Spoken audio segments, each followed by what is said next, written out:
Ladies and gentlemen, this is the 12th and final round. Right hand, Golovkin steps in and down he goes again. Unbelievable! Mayweather makes him pay. What a rookie mistake. A sensational left hook by De La Hoya. It's facts. I'm the best. You know what I mean? Sometimes I don't want to believe it myself, but it's the truth. I'm the best. I'm going to show you how great I am. From Southern California, this is the Last Round Podcast. 59 in-studio episodes of The Last Round. Once again, I'm Danny Z with my co-host Michael, the franchise shepherd. See, I brought it back. I hadn't said it in a while. I brought back the name, Mike. Still the champ. Always the champ. Even if you beat the champ, you get the diamond belt. You can lose the next 50 fights of your career, but you're still the franchise champ. Isn't that? That's true. That's how it goes, right? Yeah. Like, you got that designation for life. NWO for life. That's what I'm talking about. But coming off a fight weekend, a holiday fight weekend, at least over here in the States. Do you guys celebrate Thanksgiving in the UK? Surprisingly, no, Danny, we don't. Do you guys have anything like that over there? Every weekend's a holiday in the UK. I could see that. In the bars. Exactly. That's what I was getting at. In the bars. So yeah, it was a holiday week, essentially, last week here in the States. Which I'm sure, at least for the Hispanic fighters, were probably like, dang, because a lot of Hispanic families, they party pretty hard on Thanksgiving. But there was a top ranked card, that was pretty much the major card, right, of the weekend in ESPN. Yeah, that was the major one. Obviously, the one in Monte Carlo didn't have too many big fights on there. So. Oh, the Matchroom card. Yeah, the one in the quiet casino. The quiet casino. Why is it quiet? It's just odd when they put that on. There's really not much atmosphere. Monte Carlo's full of rich people, so it's kind of people in suits. It's a different atmosphere, it seems. Oh, I get it. So, well, Mike, you were there ringside for that fight in Top Rank at the Cosmopolitan, right, in Las Vegas? Oh, I've just got back. He just got back. At least it took me 7 hours to get home. He just got back. Literally, he walked in 5 minutes before the show started. He's like, I made it. So, have you guys ever seen that movie, The Hangover? That was Mike. So that's all you have to hear right now. So let's just jump into that event. This past Saturday, the 30th of November, from the Cosmopolitan in Las Vegas, Nevada. The Cosmo gets fights here and there, maybe once or twice a year? That's the second time I've been there. The first time was Ishii Smith, Julian Williams. Oh, that's right. Yeah, that was a PBC card? Yeah. So this one was on ESPN Plus, the app, known as the Plus. Headlined by Oscar Valdez, who made his debut at 130 pounds against late substitution Adam Lopez. And let's rewind before this. Let's rewind a little bit to the day before, last Friday, the 29th, which was, the traditional weigh-in for a boxing fight. Tell us what happened, Mike. Very surprisingly, Gutierrez came in at 11 pounds overweight. What? And then if you're on Twitter, you could see that the WBC actually gave the pre-fight WBC eliminator weights for like week 1, week 2, week 3, and he was like underweight 7 days before, so I'm guessing he just went a little bit too hard in the Las Vegas buffets. I honestly think that's it. It's completely unprofessional.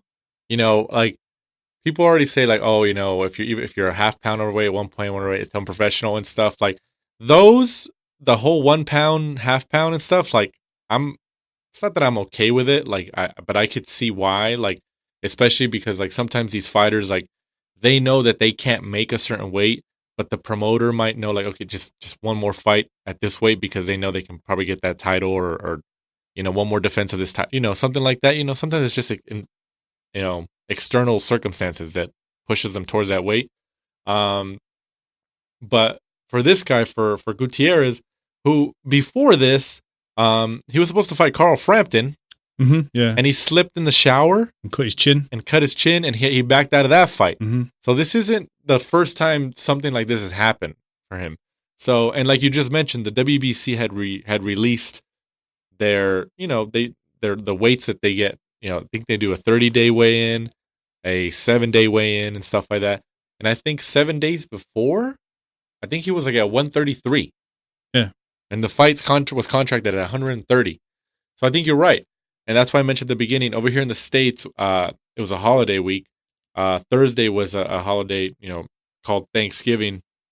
You know, people eat turkey, ham. It's a lot of food, a lot of drinking, a lot of partying. And I honestly think that, like you just touched on, I think the day before he was probably, I mean, he might have been around his family, or his family was up there in Vegas with him or something, or he was probably like, you know what, forget it. I'm just going to do it. Because there's no way that he did that on accident. It was funny because Bob Arum kicked him out of the hotel. I know. You can see in the weigh-in, when Bob Arum's face, like he's just like, what? It's 130 pounds. And then like when Gutierrez walks off the stage, you can see Bob Arum just kind of signaling them, get the hell out of here. Like he was pissed. Another thing I'd like to raise about that is Valdez was the WBO champion at the weight below. But he gets a WBC eliminator? It's a WBC eliminator against somebody who's not in the top 15. Correct me if I'm wrong. Oh yeah. I think a lot of people notice that. But he's Hispanic. You going there, Danny? I am. It's true, isn't it? Yeah, no, it is. I raised that at the fight with a few people in the media. I was like, the WBC do not hide their bias. Their bias towards the Mexican. It's true. Mexican fighters. So. All these sanctioning bodies have you. I mean, it's like they know it. You know, they know what side they lean towards. You know, politically, if you want to go that route. Or promotionally. Mm-hmm. I think politically sounds a lot better. But like, as long as they never confirm it, they think like, oh, okay, we're in the clear. You know, that's what it is. But everybody can see it, obviously. And we keep going back to it. We had a guest on in the past who had told us, you know, we always knew it, but this was a person who's in the business, mm-hmm. and he had mentioned like, oh yeah, it was just like, it's all a joke. It's like, you can make a call, you know, put me at this ranking, cool. And then there was another person who you went to their gym in the past. Amir Khan told me when he was training with Joe Guzman. Amir Khan told you that. Because I remember I was talking to him about, you know, who's he going to fight, and he's, you know, I think at the time it was talking about like Danny Garcia and stuff like that. And he told me, he's like, yeah, I'm not going to fight him for the title. And then I was like, you're not in the top 15 though, right? He's like, yeah, we can make a phone call, you know. money talks. And I was like, oh, okay. Yeah. So 3% of the purse, or like, hey, put us in top 6. Uncle Al. You know? Uncle Al. That's what it is, you know? That's what people are getting mad about, like, you know, PBC making their own belts, or Dana White coming in and making his own belts. Like, I mean, like, is it the lesser of two evils here? What are we looking at, you know? Mm-hmm. But now we're kind of like going on a tangent. Yeah. But going back to Adam Lopez, yeah, I think that the day before, which was a holiday over here in the States, like you said, he went too hard at the buffet. He was probably around some people like, it's okay, like, you can eat a little bit and stuff. And I think he just said, forget it. I'm hungry. I want to do it. Honestly, he shouldn't even have went to the weigh-in. He should have just said, you know what, he looks so dumb going up there. Like, you can see him walk up there, he gets on the scale, and then they're just like 141 point something. And then he kind of just looks, and then he looks at like the commission rep. He gets off, and then the commission rep tells him to step on it again. He's like, get on again. And he's like, he kind of throws his hands up. He's looking at him. He's like, why? He's like, I'm overweight. Like, he knows. And he's like, no. I think the commission rep thought, oh, maybe it's just a machine. Yeah, there's no way that he's that. He's like, there's no way he's that much overweight. He tells him to get on, and it's the same weight. And it's like, why would you show up?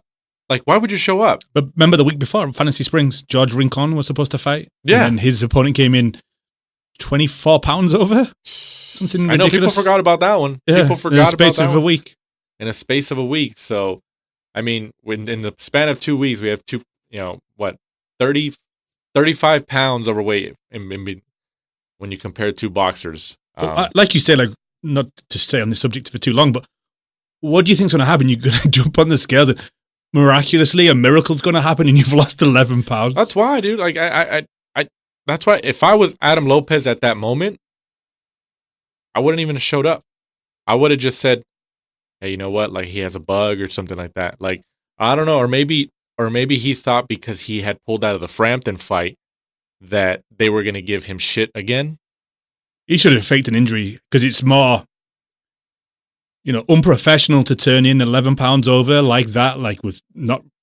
I mean, I just think it's funny that people are just going to be like, oh, he's never going to be used again. He's never going to get an opportunity again. Yeah. Honestly, like, it's highly likely that he won't, but this is boxing. Not on a big card, though. Top Rank won't use him. No, Top Rank won't use him anymore. But it doesn't mean, like, Golden Boy or any of these guys won't use him. Like, that's what happens, you know? Like, there's guys out there who, like, have cheated, and yeah, they're bigger names, Jarrell Miller. Top Rank's gonna work with Jarrell Miller. You know, the last, I think, He popped 3 times. I think the last 3 cards that I've been to for Top Rank, Jarrell Miller's been there. Yeah. He was there on the weekend. Yeah. He was there. Lomachenko Crawler. I'm trying to think. I honestly think, and from a marketing perspective, I think it's smart that he's at that top. He's at these top rank cards because it gets the media talking, and they get to see how people react that they might sign him. I was hoping he'd do his face off with Batista. Oh gosh, you should have said something. Be like, hey, go face off with Batista because they're both big guys. Yeah, because Batista was there with Nonito Donaire for the people who don't know. Yeah. So I mean, yeah. Going back to Adam Lopez, so he gets 11 pounds overweight, 141 pounds for a 130 pound fight. He gets off the scale. Bob Arum, you can tell he just weighs him off. He's like, get the hell out of here. And then Valdez comes up to the scale, just shaking his head like, damn. And he weighs like 129.8 or something like that. And then they get Adam Lopez, who was on the undercard, to step in. And Adam Lopez almost won that fight. It was good. I thought we were going to see a shock. Obviously, it was kind of picked up as a warm-up fight for Oscar Valdez. I don't think Top Rank really hit it. You know, it was a come in, 130, have one fight, hopefully fight Berchelt. Adam Lopez started well, trying to keep him on the jab. His inside work was very, very clean. You know, dropped Oscar Valdez in the second round, tried to go for the kill. But Valdez, you know, after he got up from the knockdown, kind of looked at his corner and kind of like, you know, just kind of like nodded as if to say like, you know, just chill. And, you know, he caught me, but, you know, I'm not hurt. Valdez went in there. I don't know whether the change in trainer seems to work for him, you know, because he's on his toes, trying to, you know, like box and move. I think that you just should really stick to the style that you're kind of born with. I think everyone has a certain style that they just naturally box. And I think his is just that come forward fighter, you know, just he takes a few to land a few, you know, he's a big puncher. And I think he looked a little bit better when he tried to resort to that in the later rounds. Was the stoppage a little bit early? I honestly think it was going to go that way. I think Valdez was going to finish him. He did catch him with a few big punches where Lopez didn't really throw much back. Maybe a little bit early, but I think with what's happened in 2019 and the tragedies we've had, I think the referee just stopped it. Right. Probably about right. Maybe it could have gone a little bit more. Lopez's legs, even when the referee stopped him and held him, I think it was his left leg, did look a little bit shaky as he was walking him back to the corner. No complaints from me, though, I think. So, obviously, the main takeaway from that fight, or one of, you know, at least the controversial takeaways, like you mentioned, Adam Lopez did knock down Valdez early on in the fight, which was a beautiful, actually, combination. Yeah, it was. It was like a left hook, right? Or left uppercut? Like an uppercut, yeah. It was nice. It was really nice. Valdez goes down. He gets back up. And fast forward a little bit to the stoppage. So you were there ringside, and then people online and people I had talked to who were watching the fight on TV were, you know, kind of irritated, like that was an early stoppage. When I watched it back, it did look very premature, especially because Lopez was like, you know, he had a knockdown early in the fight and stuff like that. Yeah, he was getting tagged, especially that last shot where his head snapped back. I understand that, but if it did feel, I mean, I don't want to say it felt, to me, that was a very early stoppage. But then I had asked you, who you were there ringside, and you said, well, he was getting tagged, and you could see why it was stopped. I personally thought that because especially when he took the big shot where his head, you know, his neck kind of flew back. It's sometimes hard to see, obviously, because you sat on one side of the ring and you don't know what's getting through, what's hitting the gloves and stuff like that. I honestly thought, when I was watching, I was like, you could probably jump in about now. You know, a couple of the shots, he wasn't really defending too much. But a lot of the crowd disagreed with me. And some of the other media members, they thought it was too premature. Yeah. So I think it's, you know, each to your own.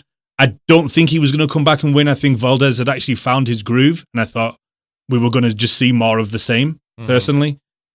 But, you know, it's a gladiatorial sport. You know, the fans want to see the blood. They want to see the finishes. They're there to see the knockouts. So, I mean, obviously, Valdez is a star. they had a plan for him. I mean, and I can understand that, people are like, oh, what? Maybe Valdez isn't what we thought. He's been knocked down by like guys who don't have it, because he got knocked when he fought in Arizona against that Filipino guy Genesis Cervania. He got knocked down by him. He came back and he won, but that seems to be like Valdez's like calling card now, where like he gets in a battle and he goes down, but he comes back and he recovers well. He's able to recover very well and end up winning the fight. But you also got to look at it as that Valdez was training for Gutierrez this whole time for weeks. Well, 10, however many weeks.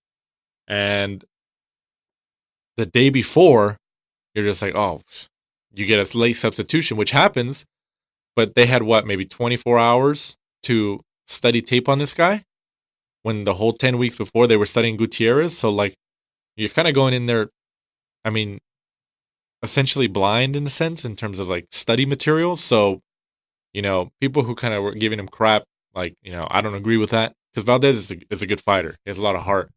But I thought it was a very premature stoppage, at least from watching it on TV.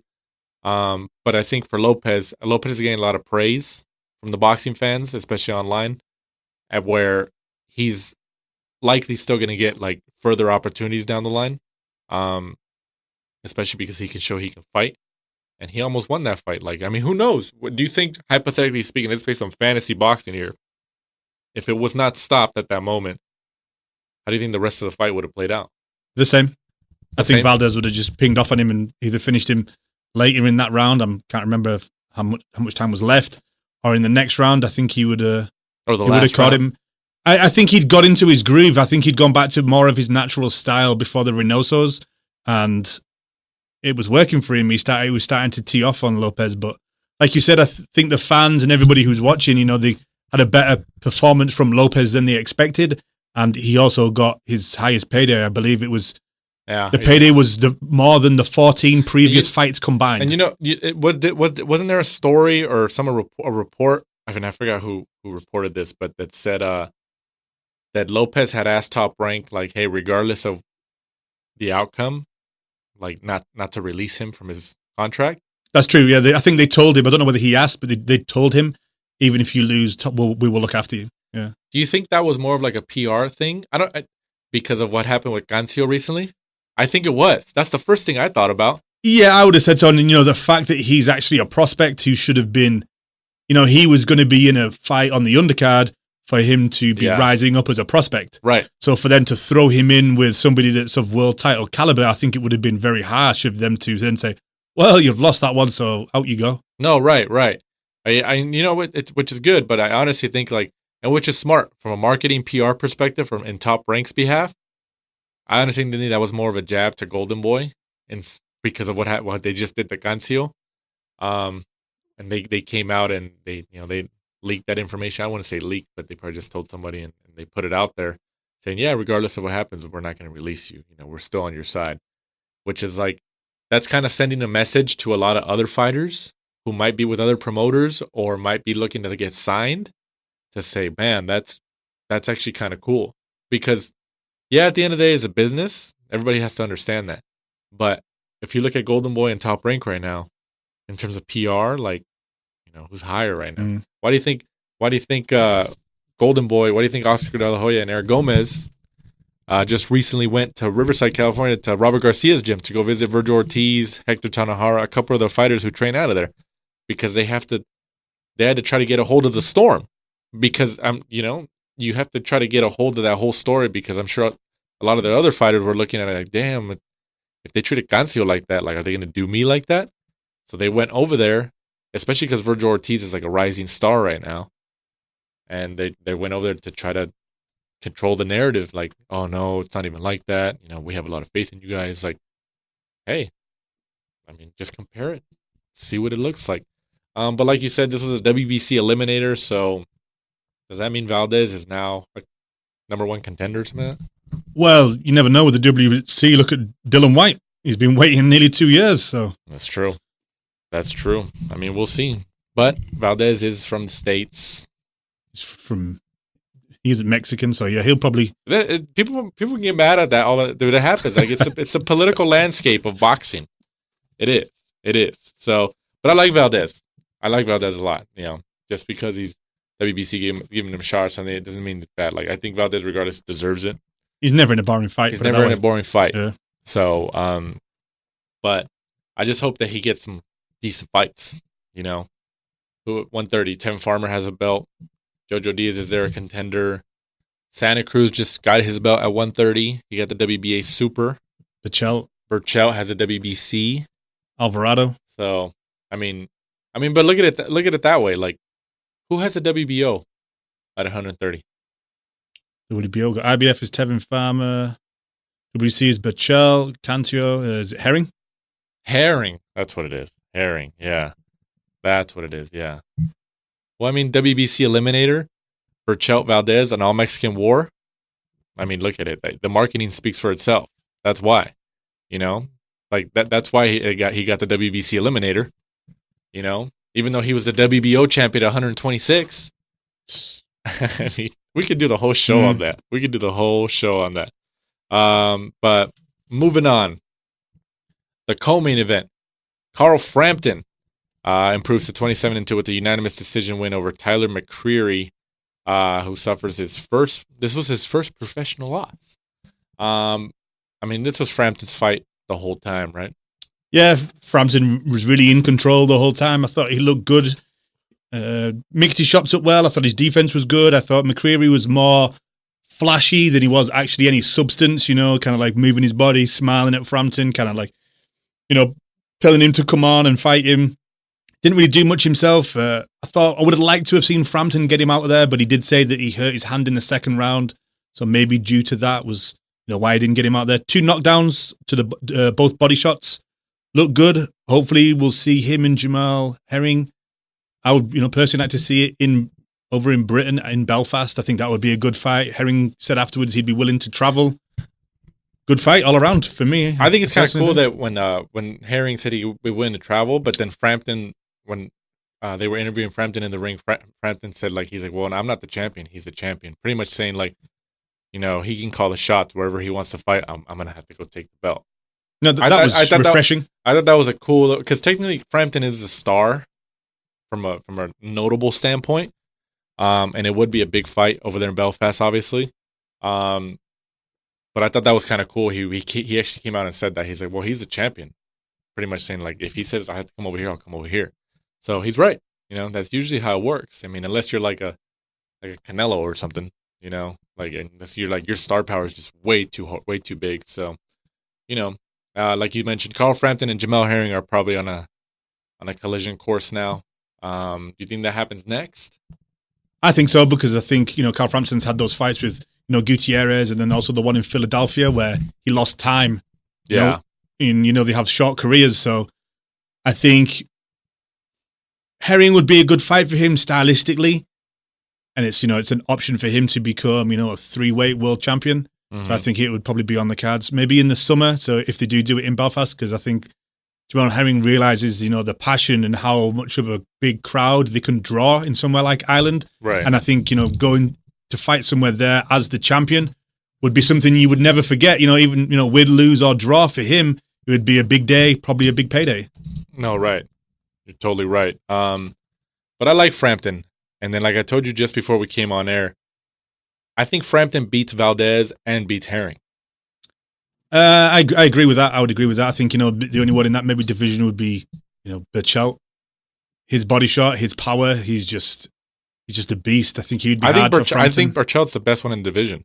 I honestly think he is, especially when we saw him the other week. Those body shots. Yeah. Just you can hear the thud in those body shots. So, I mean, I don't know. I Valdez Berchelt fight would be awesome. That'd be a war. I'd probably like to. I've never even seen it once, but I think we could see that 2 or 3 times. Yeah. Personally, I honestly think Top Rank is hoping that that's what they get out of that. Is like a trilogy. StubHub. Yeah. Dignity Health and Sports Park, sorry. Yeah, I think that Top Rank is hoping that they can get multiple fights out of that pairing, which would be awesome.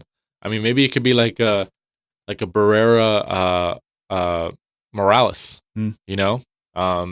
I mean, because there's nothing really going on right now that has that kind of that hype behind it. And if we can do like a Valdez Berchelt, and they can fight, 2, 3 times, 4 times over the next couple of years, that'd be great. That'd be great. And then also on that card, another Golden Boy fighter, versus a top-ranked fighter. And finally, The Rock has... No, I'm just kidding. And finally, Golden Boy breaks the curse. Gets a win against a top-ranked fighter. As Patrick Teixeira gains the interim WBO 154-pound title, which Jaime Munguia vacated, as he got the unanimous decision win over Carlos Adames, who suffers his first defeat as a professional. And then didn't Teixeira, didn't he knock him down in the middle of the fight, which was that essentially got him the decision? Yeah, that's right. Right? Yep. So, I mean, and the reason why, I called it a curse, my co-host last week, who, since you weren't available, Mr. Boxing Guru, has been talking about, the Golden Boy curse, because Golden Boys put up their fighters against top-ranked fighters the last year or so, and they've been losing. Their guys have been losing. But this time, their guy wins. And I can tell they're excited. They're excited over there. It was a good fight, back and forth. Personally, in the media section, I think most people were going for Adames. They didn't think Patrick Teixeira had much chance of winning. And then, a few rounds in, Patrick Teixeira was a bloody mess. His face was just covered in blood for the rest of the fight. But his conditioning, his intensity, the amount of punches he was throwing later in the rounds, he knew that he had Adames where he wanted him. He was just kind of like playing with him. Good fight. Definitely back and forth. Maybe even fight of the night on that card, in my opinion, honestly. So Teixeira got the scores of 114, 113 twice, and 116, 111. Like I said, the knockdown that Teixeira got over Adames earlier in the fight is actually what won him the fight. Because if he didn't get that knockdown and the fight would have played out how it did, hypothetically speaking, it would have been a majority draw. Which is crazy, I mean, do you think Top Rank tries to tell the Golden Boy, like, hey, let's run this back? It was a good fight. I could see them maybe going away, having a few more fights, and then coming back to that in the future if they both keep winning. I'm sure Golden Boy probably want to run away with the interim belt after they beat him, but it was definitely a good fight, and I would pay to see it again. And this was Brazil versus the Dominican Republic too, which is an interesting little pairing. You don't really see two fighters from those countries face off against each other, at least like on a big stage like that. So that was kind of interesting to see. So Teixeira now has the interim WBO. Is it because of the Munguia vacated his belt? Is that why it's interim? I think so. I believe so, yeah. So, like, how does this work then? I think they'll end up doing whoever is the number 1 and number 2 for the title. So Teixeira will probably end up facing, or he'll just get one of those emails that drop into his email account, just be like hey, Devin Haney, congratulations, you're now the WBC champ. You did it. Yeah. Congratulations. Give us our 3%. Oh, man. But moving on.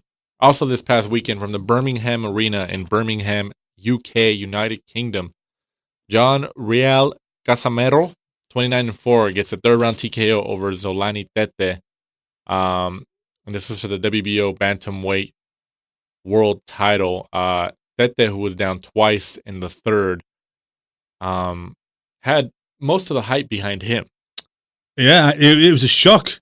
I honestly, I thought he was going to beat him and then, try and call out Inoue or maybe even Nonito Donaire to get those fights after, dropping out of the World Boxing Super Series due to injury.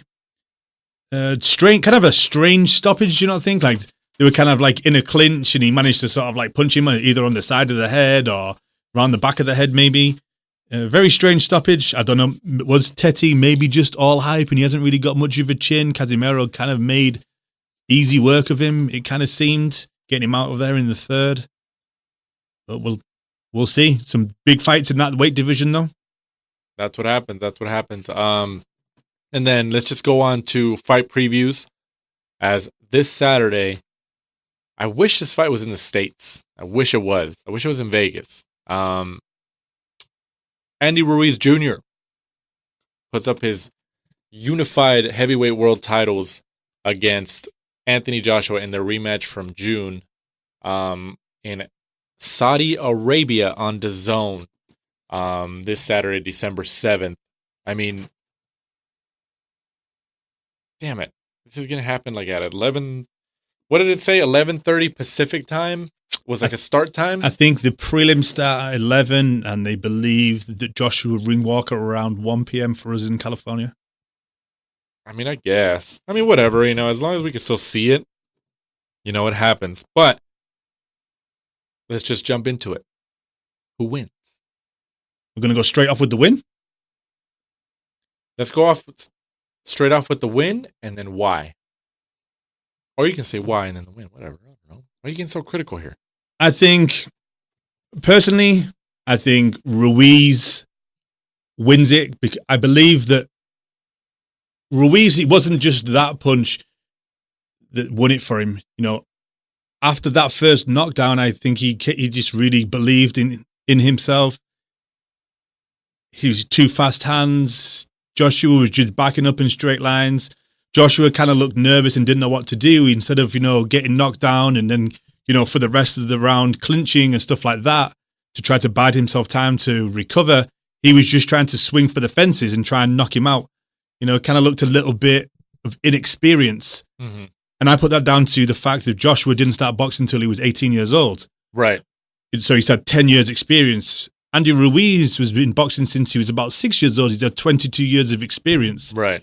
It's just stuff like that. You can see that little things, that Ruiz did that the inexperienced Joshua, doesn't do yet.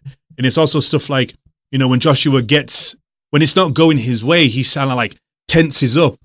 He just raises his high guard, leaves his body there. And then, if you go to the body, he drops both of his arms and then gets hit in the face.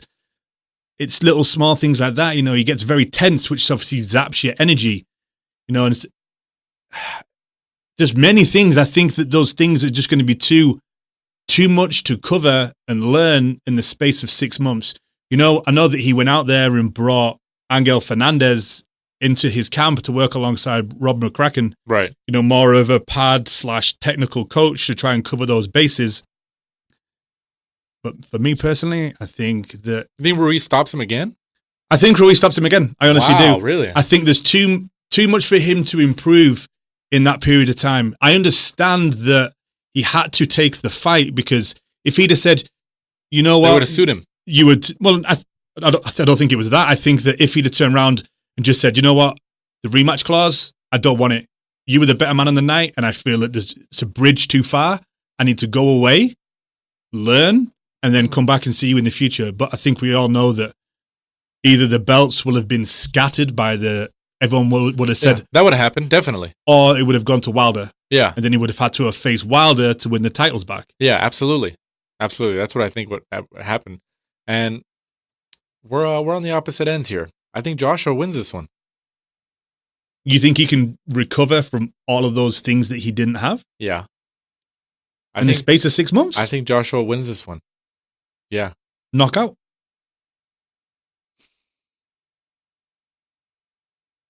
Yeah. To me, I think the only way Joshua wins it is if he goes in there with the same game plan he had against Parker. Remember, Ruiz never went down before he got knocked down by Joshua. He had never been down before. No, and look at his powers of, being able to come back, his recovery. No, you're right, which was very impressive. Obviously, he's a heavyweight champion of the world. But I think Joshua, I just think there's going to be a trilogy here. They're going to split the first two. And even if, have they reported anything about what the contract status is? Like if there's like a...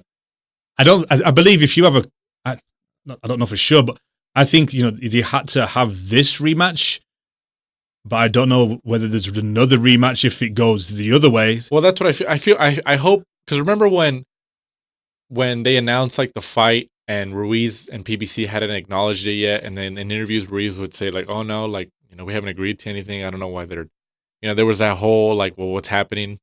And it was mostly reportedly because the fight was going to be held in Saudi Arabia, and then there were security concerns. So Ruiz was trying to get a little bit more money out of it. Like, well, pay me more. He ultimately got more money. Mm-hmm. They paid him more. I think he's making between 12 and 15 million, something like that. I believe something like that. Yeah, which is insane. And Joshua's making 85 or something ridiculous. Supposedly. Yeah. Regardless, they're gonna make a ton of money, which is ridiculously impressive. But I like. Do you think that Ruiz and PBC Al Heyman likely when they were trying to like hold back during those negotiations, they knew they were gonna have to get in the rematch regardless. It was gonna have to happen, but when they were holding back for a little bit more, do you think they probably said, well, if, put in an option in there, like, hey, in case he loses, there's an option for a trilogy. You think there's something like that in there? I'm looking at history, and I don't think we've seen that. Look at Lennox Lewis Rahman. There was never a third fight there. That's true. But I can see it, though. I can see it because that's why I said, like... Wilder and Fury don't seem to really... I don't know, they don't seem to want to fight Joshua, whether it's because they just don't want to, I don't know, go in there and have a fight with, him and Eddie Hearn or something like that, or whether it's just a promotional thing. I think it's a promotional thing, but it's also because, like, they know, like, it's like now that Fury and Wilder have been kind of working together, and now they're supposed to fight next in February again in the rematch. I think they feel like, oh yeah, we're making the money on this side, and we're getting all the stardom or all that stuff. So they're kind of like boxing him out, kind of like as a power move. You know what I mean? I can kind of see that, but the biggest purse is still fighting Joshua. Look at the combined purse for just those two on that card is around 100 million. It's wild. Which is obviously that's a one-off because of the Saudi Arabia money, but the biggest money draw in the heavyweight division is AJ. Right. It is. Yeah. Everybody knows that. But do you think going into it, you're going with AJ, I'm going with Ruiz. Do you think he quit in the first fight?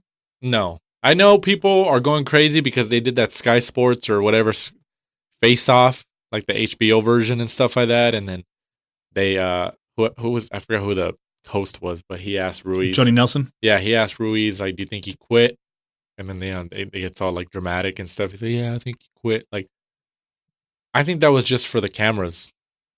But that is something that the media was saying, did he quit? But Ruiz strikes me as that type of guy who, like, especially in interviews, and we interviewed him just before he won the heavyweight title, before this fight even getting announced, the first fight. He just strikes me as that guy. He's just kind of like how he is in his interviews, like, oh yeah, just all thanks to God, it's a blessing. He's just kind of like, yeah, let's just do it, let's fight. Like, and he's just like that. And I feel like that was more for the cameras because obviously it got people talking like, oh, he said he quit. They wrote all these articles about it, blah, blah, blah. All this social media conversation began. It adds more interest into the card, which is, great for DAZN and them. But no, I wouldn't say that he quit.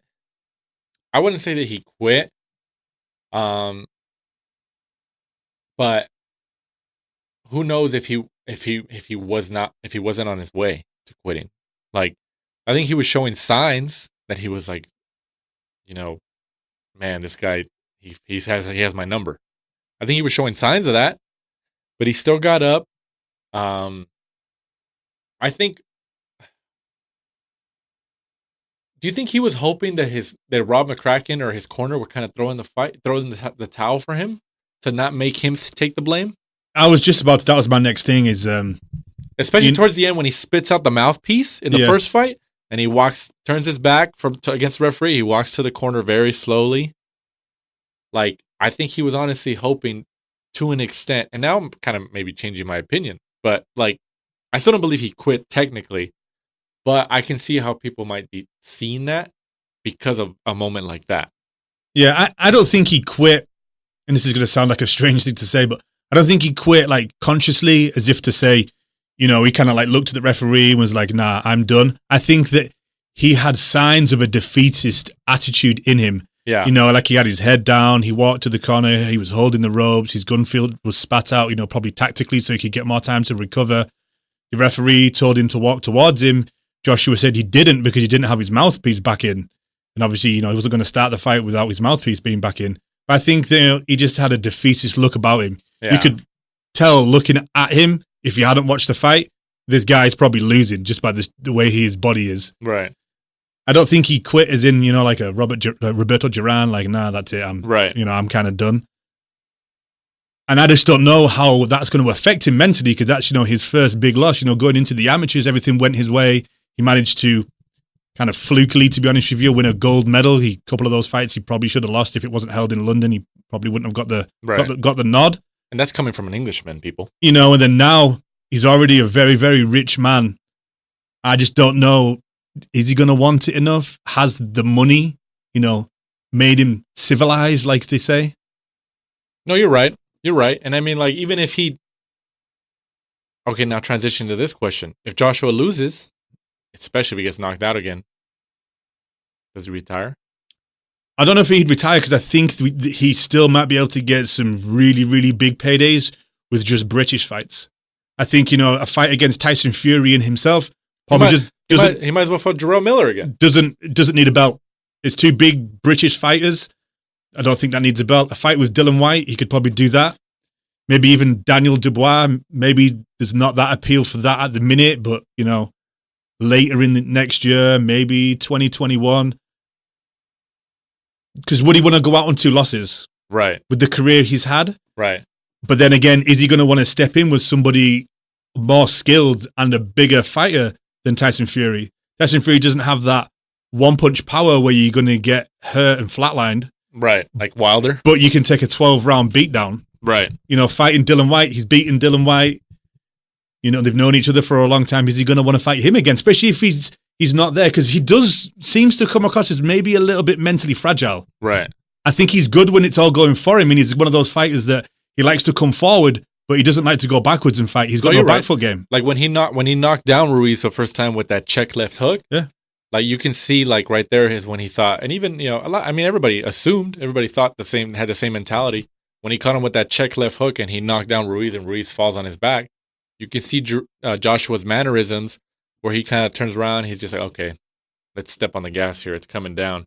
And I think that was also a moment where he kind of let his guard down, because then he tried to come back in and trade with Ruiz, and he thought, which it's a boxer's natural instinct to do that, especially when you knock them down. You're going to try to finish them because they're weak. But Ruiz, his recovery was just ridiculously good, and he comes back, and then they get in an exchange, and then he gets him with that temple shot, and just he never recovered. That was a shot. He never recovered from that temple shot. Dude, I actually rewatched the fight last week. And at the end of, because everyone was talking about the weird questions that he was asking in the corner, like what's Ruiz going to do next? What knocked me down? And at the end of the first round, he was asking those questions. Yeah, and that's before he got knocked down in obviously the third. And I was rewatched it, and I was thinking, dude, I didn't realize he actually was asking these weird questions before. Mm-hmm. Like, why would you? I've never heard a boxer go into the corner and sit there and talk to his trainer and be like, okay, so what's he going to do? Right. What do you think he's going to do next? That was just odd. So I don't know whether those rumors of him maybe getting concussed beforehand or not being well, and his dad was having a fight with Eddie Hearn in the locker room saying he shouldn't be going out. We'll never know the truth. No, unless he. It's smart for them to never reveal the truth, because just let people speculate. That's their thing and whatever. But you're going Ruiz knockout. I honestly think Ruiz will do him. I think Ruiz is going to grow in confidence. I like Ruiz too, and I think from a marketing standpoint in the States, Ruiz is obviously the bigger draw because he's Mexican. We know boxing Mexican American fans and stuff like that. They're huge. They're a big lifeblood of the sport of boxing. So I think, from my personal bias, Ruiz winning and keeping the belts and keeping on defending them and stuff is good for boxing. People, especially if you fight him in Southern California, people are going to show up for that. They'll show up. Heavyweight champion of the world, Mexican American, whatever. We'll see. You're going Ruiz. I'm going Joshua. Guess we'll find out what happens. And also on that card, Alexander Povetkin, who fought Joshua and got knocked out by him, goes up against Michael Hunter. Michael Hunter, if he wins, he becomes a pretty serious contender in the division. And then Povetkin, you think Povetkin's still dangerous? I think he's got old. You think it's over? I don't know whether it's age or whether it's not being able to be on the juice, been on those Canelo tacos. He just looked, in his last few fights, he didn't look great. When he fought, was it Huey Fury? He got the W, but he didn't look too good on the night. So I think Michael Hunter will win that, to be honest with you. I think he's too lively. Michael, the bounty hunter? He's just got something different, for the bounty hunter. For the heavyweight division coming up from cruiserweight. And so far, it seems to have worked for him. Put Povetkin and Luis Ortiz against each other. That'd be a slow fight. Such a slow... I know, but they both got power. Such a slow tempo. They both got power, though. I think Luis Ortiz would win that one. Probably. I could see that. But we'll see. Also on that card, Philip, what is it? Hrgović. 9-0 goes up against your favorite of mine, Eric Molina, for the WBC International Heavyweight title, 3% sanction fee. And then also, our 700 days now? Our 700-day man, Dillian Whyte, 26-1, goes up against Maurice Wack. How long has Dillian Whyte been the WBC mandatory now? Must be now, 700-800 days. So this is kind of like a strange one, really. Obviously, Dillian Whyte coming back from testing positive, being able to fight Oscar Rivas, and then they appealed it. They let him fight, but we've never had a B sample back. He's never been officially banned. And Eddie Hearn and Dillian Whyte and all these interviewers who are kind of close to the chest with this, have said oh yeah, it's coming. You never heard anything. And is it one of those ones where, like a Tyson Fury, where okay, he's banned, but we don't really hear about it. He doesn't fight in the UK for 6 months, and then eventually we hear back, we didn't come to any conclusion, but he's retrospectively he's kind of had a 6-month ban. Well, why do you think he's fighting Saudi Arabia? Exactly. Saudi Arabia doesn't care. No. They're just yeah, who cares? Just put him on the card. They just want the biggest names they can, since it's going to be a one-off card. Yeah, so. That's why he's on that card, because they know what that the UK what is it, the British Board of Boxing Control or something like that? Yeah, that's right. Yeah. They won't let him fight, right? I mean, well, technically, Danny, he's not actually banned. He was cleared to fight against Oscar Rivas, as Eddie Hearn will tell you. Supposedly, but Eddie Hearn is a pretty good promoter. So, and also quickly touching on that card, another PBC card, the Barclays Center in Brooklyn, NY. Also this Saturday on Showtime, USA. Jamal Charlo, 29-0, goes up against Dennis Hogan for the WBC middleweight world title. Dennis Hogan gave, was it Munguia? Munguia a really tough fight. And if that wasn't in Mexico, I'd like to think he should really be the WBO middleweight champion. Right. Charlo won the interim WBC title in April of 2018 when he beat Hugo Centeno. And he was just elevated to the full title status earlier this year, when the WBC elevated Canelo to the franchise champion, your new nickname, at 160 pounds, which I remember Charlo was getting interviewed about that after that happened, and people were just and he didn't know what to say. He was just I think he wanted to talk smack about it, but he knew I better keep my mouth shut. He was just whatever. You can tell that he was just yeah. Because they took it's like we just touched on earlier. Devin Haney, Jamel Charlo, you take that moment away from them. Mm-hmm. You get an email, hey, congratulations, you're now the world champion. What is this, a video game? It's it's difficult, isn't it? Because you can't bite the hand that feeds you. Charlo's not a big enough star like someone like a Canelo that can kind of turn around and refuse it. Was it Wilder or somebody that said that he would refuse it? Yeah, Wilder said he would refuse it, which I hope he would stick to that. I think now that he said it, I think he'd have to. Well, he'd have to, but I hope so anyway. But you never know.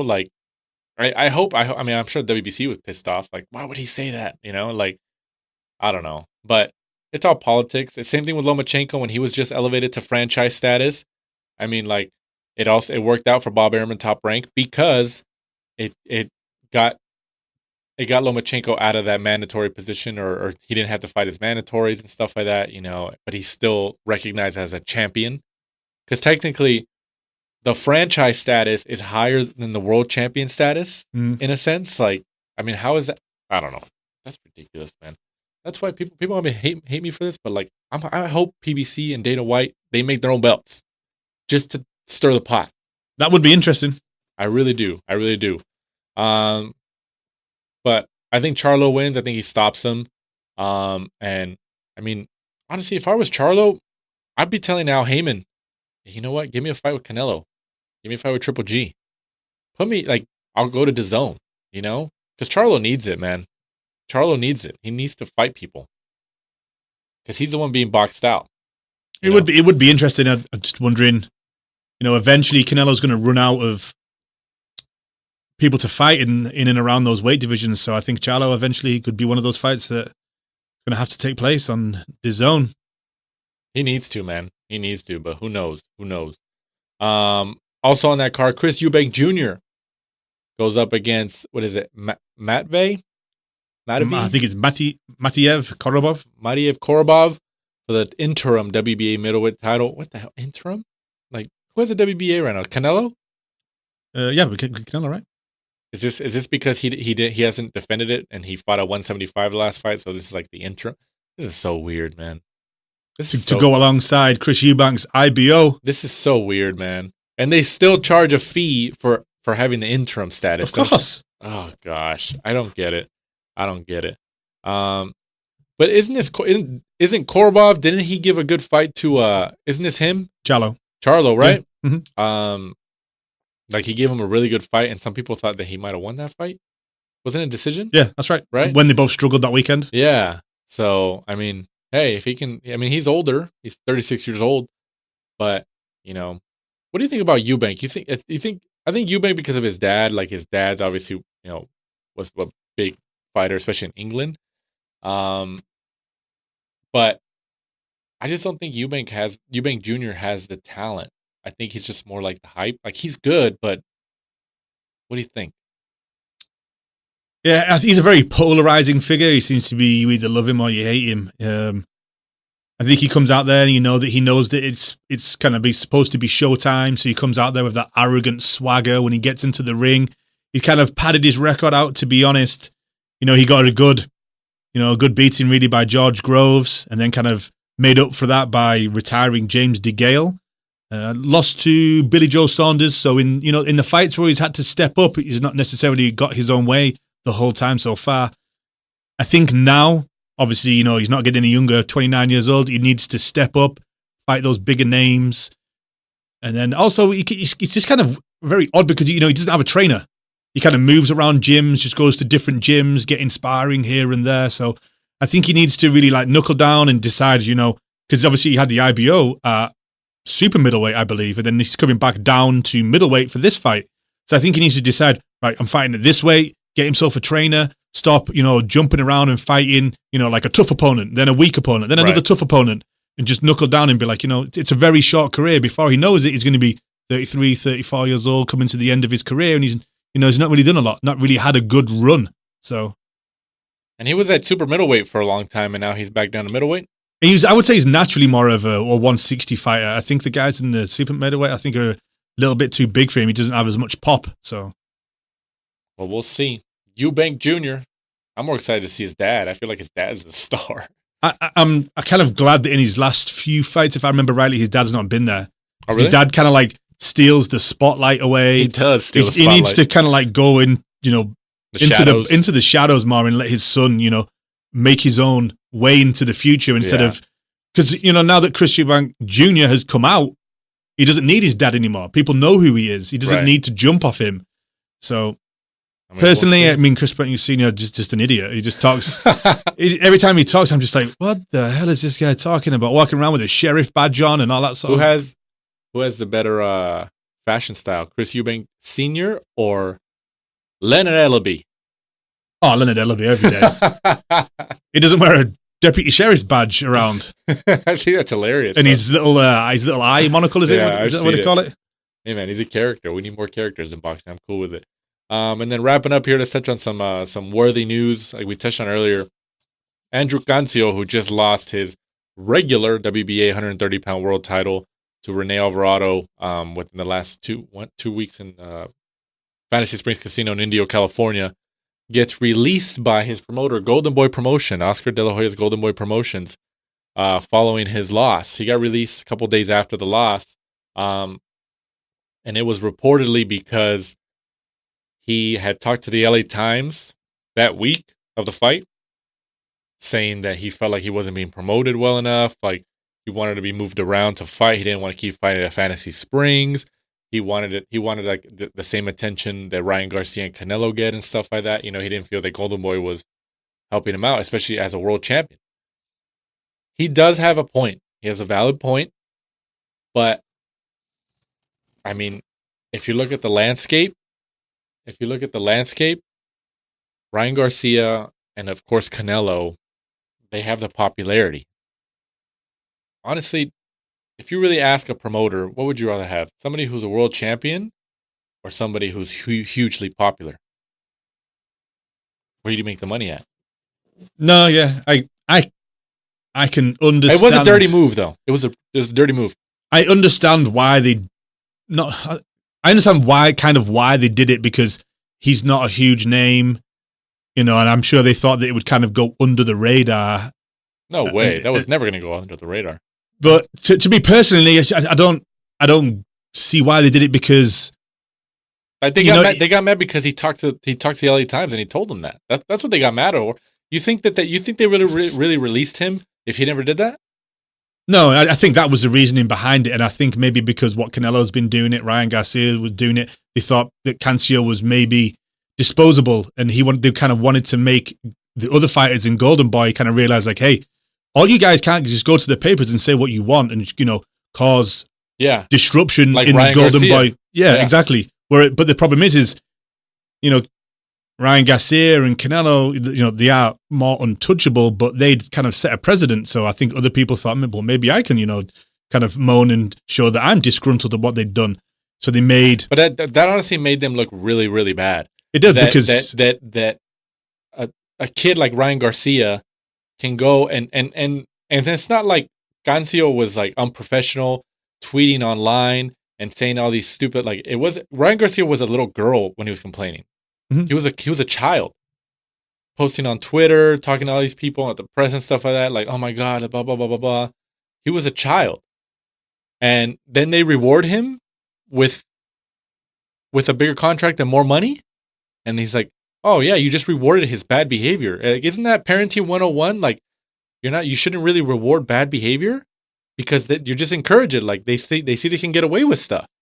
But I mean, Golden Boy knew, like, they don't have any stars. Canelo is their lifeblood of that stars. Like, they had all the stars before, Wilder, Danny Garcia. They had all the PBC guys, but fortunately they had some stuff happen internally, and Richard Schaefer let the contracts expire and took him to Al Heyman. That's what happened. That's dirty too. That was dirty too, but it is what it is. What are you supposed to do? But I mean, I don't know. It was a dirty move. It was a dirty move, even though I see why they did it, but it's not like they have anybody else to play with right now. They need people. I don't know why they released him. I found it funny how they played on, the fans by saying, like, hey, here's Andrew Cancio.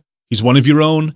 He's a working guy. Right. He's also a world champion. So everybody who was listening, everybody who was reading, they grew an affinity with him.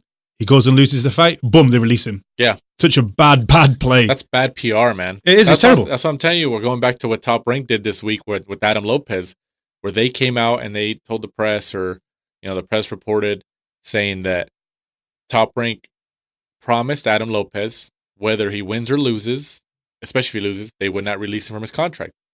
That was a dig to Golden Boy. That was a dig to Golden Boy. And that was a message from Top Rank to other fighters, possibly the Golden Boy fighters who are still under contract, or their contracts might be coming up, like saying, hey, we wouldn't do that to you, because that's bad PR. That's why I said, that's why I think De La Hoya and Eric Gomez came out here to Riverside, California, to Robert Garcia's gym to go visit Virgil Ortiz, Hector Tanajara, Joshua Franco, the fighters that they have signed to their promotional company, because they had to control the narrative. I get it, especially with Virgil Ortiz, because he's obviously a ridiculous talent. He's good. So they had to come out and talk to their fighters. And I mean, like, who knows if De La Hoya and Gomez had a conversation with them about that? Like, say, hey, I know you guys saw that, but, like, spin control.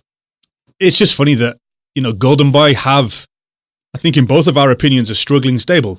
They have Canelo, they do. Virgil Ortiz, Ryan Garcia, Alexis Rocha, Ronnie Rios, and, not much else under that.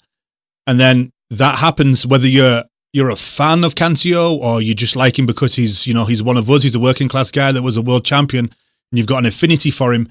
Or if you're a professional boxer, you look into yourself, you think, that guy was a world champion. He just got shocked by Rene Alvarado and you've gone and released him. Yeah. When you've got other companies like Top Rank, like you just touched on what you did with Lopez, or the amount of PBC fighters we've had on here, like John Molina, and also, I'm trying to think of who's the young guy. Ruiz, a PBC fighter. Ruiz, and those other people that have touched on where, they've said that they joined those promotional companies because they're talking about, setting them up for retirement. And John Molina saying that, every time he lost for PBC, instead of, him worrying about, are they going to release me? They're like, okay, well, how do we get you back in the title scene? How do we get you back there? If you're losing, if you're going into a big fight and you're worried about losing, and then you're also, worried about getting released from your contract, that's no place to live, is it? It's no place you haven't got that confidence behind you, haven't got a team behind you. But I'm thinking that Cancio, not only with being a good fighter, also having a strong fan base behind him, I'm sure he'll get picked up. He may even get picked up by Top Rank. They may even do a double dig at Golden Boy, and I wouldn't be surprised if he picked up a Top Rank. Every time we went to Fantasy Springs when he was there, Danny was sold out. Yeah, he draws a good crowd. I mean, it wasn't sold out this last time. Like, they opened up a lot more seats, but he had a good amount of people there. Yeah, he gets people there, so that's what he does. So, I mean, we'll see how it goes, but that's the nature of the business.